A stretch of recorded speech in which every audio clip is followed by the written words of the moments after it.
Police Thane Kapilnagar येथे police तपास पथकाचे प्रमुख हेड कॉन्स्टेबल गणेश बर्डे यांना गुप्त माहिती मिळाली की रेकॉर्डवरील आरोपी विनीत कैलास इंगळे व 19 वर्ष यांनी हद्दीमध्ये आणि इतर पोलीस स्टेशनच्या हद्दीमध्ये काही मोटरसायकलची चोरी त्याचा शौक असल्यामुळे केली असून त्या काही ठिकाणी त्याने लपून ठेवल्या आहेत। त्या मिळालेल्या माहितीवरून त्यांच्यासोबत पथकामधले आसिफ शेख, प्रवीण इनवते आणि संजू भूषणम यांनी शोध घेऊन 3 मोटरसायकल हस्तगत केल्या आहेत। एक कपिलनगर पोलीस स्टेशनमध्ये त्याबाबत एक गुन्हा दाखल आहे आणि एक दुसरा गुन्हा जरीपटका आणि एक सावनेर पोलीस स्टेशन नागपूर ग्रामीण येथे गुन्हा दाखल आहे। तर आरोपीच्या ताब्यातून 3 मोटरसायकल हस्तगत केलेल्या आहेत। आरोपीला आज आम्ही कोर्टासमक्ष हजर करणार असून त्याच्याकडून आणखी काही मोटरसायकली हस्तगत होतात का याबाबत आणखी तपास करणार आहोत।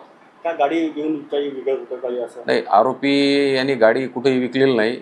त्याला एक शौक म्हणा किंवा एक आवड होती।